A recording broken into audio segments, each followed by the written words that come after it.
Wow, that was epic. Something I immediately noticed about this new trailer for the Batman is that as well as being super realistic and grounded, it also has plenty of comic book Batman visuals, such as the question mark and the cappuccino, Batman with the explosion, the Batmobile and the smoke behind him. It's taken right out of the comic book, but better. Even shots with Batman and Catwoman look like something pulled right out of the comic, and even out of the animated series. And Robert Pattinson, his eyes in this particular shot as Batman have the same level of intensity as Michael Keaton's Batman. And just with the little reaction we see between Catwoman and Batman has me convinced that this will be the best live action Catwoman. Yeah, I'm being serious, because everything with her interaction with Batman feels like it has been ripped right out of their relationship in the animated series and the Arkham games and the comics. And even the way they are shot and Catwoman's body language, even down to how she and Batman look and talk to each other, it just seems so perfect and the most faithful to what their relationship is like in the source material. And Jeffrey Wright still fits really well as Commissioner Gordon to me. They race swap the character, but this is a perfect example of how you do it right, and Jeffrey Wright is an amazing actor, so ever since I heard of his casting, I was on board with it. This movie plays again to DC's strength, which is that they are doing their own thing and doing stuff that Marvel simply can't. And I like how they don't show the Riddler's full face, and they are most likely going to keep it under wraps until the final movie comes out. I was also skeptical of seeing Andy Serkis as Alfred, but after seeing him in this trailer, I was immediately convinced. Alfred is telling Bruce to stop or he will have nothing left, and you can see why, because Batman in this version doesn't seem to be as stealthy or refined in his style here. He seems to be very reckless and he literally just walks into gunfire. And this scene blew my mind when I first saw it in the trailer. Also, there was a lot of talk about Robert Pattinson not working out, but if you look at the behind the scenes video, which I highly recommend you watch, he looks like he has bulked up quite considerably, and he looks fine. And I bet that Batman damages Penguin's legs here, and that will give him his weird limp that he's known for. And you'll notice in this trailer that he's being very fierce with everyone else, but in this shot, he's being very soft towards Catwoman, and she's being that way towards him as well. I'm guessing since it's almost sunrise that they must have teamed up for the first time and helped each other on a battle or on a breakout. And this is the end of the scene and they are having a chat with each other before parting. This again is the most accurate to what their relationship is like in the comics and the animated series, as well as the Arkham games. Speaking of which, I can't stress enough how many beautiful shots there are throughout this trailer. The cinematography is so pristine and so high quality. There were shots that even reminded me of some of the Arkham games. This shot of the cafeteria reminded me of the cafeteria shot and the opening of Arkham Knight, and this shot with the building and the helicopter reminds me of the shot in Arkham City. And then there are tons of other artistic shots throughout the movie that I have never seen in a Batman film, or any other comic book movie for that matter. A character walking with fire behind them has been done before, and it can be so same old, but here, I was in awe of this shot and how intimidating it made Batman, and it really does add to how badass and dangerous this version of Batman really is. And that's what this trailer has done so well. It has shown us how angry, unstable, and dangerous this Batman is, even to the point that he is screaming and brutally beating a thug here, and even Catwoman is afraid of him. Serial killer horror and thriller movies, the big one being Seven and another one being Silence of the Lambs, these are clear inspirations from serial killer horror movies that the Batman has adopted. All the while, the movie still has its own style as well, and Matt Reeves has said that this is going to be the scariest Batman movie to date. This movie, I think, is probably the scariest Batman that's been done, because the idea of what Batman is doing is actually, it's scary. And actually, the connection between him and the Rogues Gallery, like the Riddler in this story, he's very scary.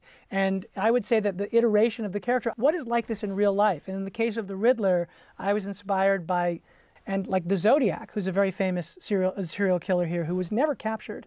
And he would communicate through, frankly, through ciphers and riddles. And I thought, well, gee, isn't that what the Riddler does? He's leaving all of these things. And so then why is this guy doing that? And how does that crime work? So it was like, that's the thing, is to honor it by trying to find the way to sort of embrace all of the things that people love about the character, the things that we love about the character. Also, Robert Pattinson is the only Batman where you can't tell who he is behind that mask. With the others, if you look at their jaw, you can tell that this is Keaton, this is Kilmer, this is George Clooney, this is Christian Bale's jaw, and this is Ben Affleck. But even knowing this is Pattinson, I still can't easily recognize his face by his jaw. That's just a little something I noticed when I saw him in the costume. And also, Batman is so intimidating and terrifying in this iteration that he scared Marvel into pushing back their entire slate of MCU films in 2022, starting with, you guessed it, Doctor Strange and the Multiverse of Madness, which was originally supposed to release in theaters about 2 weeks after The Batman, and Marvel pushed it back by 2 months. It's It's like they are trying to get their film as far away from the Batman as possible. Now, to be fair, I've heard there are other reasons that the movie got delayed too, but I don't think that it's a coincidence that they finally changed the release date only 2 days after the release of the Batman trailer. Clearly this was the last straw that made them make their final decision. But you can't help but wonder, when you see all of this beautiful cinematography and a comic book movie with its own unique style that we have never seen before, doesn't the creative side of Kevin Feige look at his own slate of movies and think, I would like to make a movie that has its own unique style like that too? Because the cinematography and style of all the MCU films feels too similar to each other, and you can tell that they are being shot and edited so quickly, because it doesn't feel like there's as much work put into the cinematography or the style from film to film. The Batman looks pristine with his cinematography and just his style of storytelling in general. I could honestly say I have never seen anything like it, and that's just going by the trailer. The actual movie is reportedly making the higher-ups at Warner Brothers very nervous for how dark it is, and when that happens, you know that the bar is being pushed, and the studio is seeing something that they have never seen before. And after seeing just how dark this trailer is, I'm surprised I'm saying this, but I actually don't mind if this movie is PG-13. I mean, it's not been confirmed yet, and I would prefer if it was rated R, but judging by all the dark stuff in this movie and how Matt Reeves has said that this is going to be the scariest Batman film, the Batman movies are known for pushing the PG-13 rating that even parents have complained. Twice. So yeah, I can see this movie being PG-13 and I would be happy with it. But that being said, I would still really like that R rating. And the new main theme for Batman that plays throughout this entire trailer is so amazing. Much like the visuals and the cinematography, the music has so much atmosphere to it. And it concludes the trailer with one of the best and most badass endings I've ever seen to a trailer. So yeah, The Batman is my most highly anticipated movie of next year, and given how this movie looks and how it's trying to be a detective movie, and that Matt Reeves is behind it, who made my second favorite movie of all time, I actually think that this movie has a chance at overthrowing The Dark Knight as my favorite movie of all time. And I have never said that before, but I have a good feeling about this one. We'll see if I'm right when the movie comes out.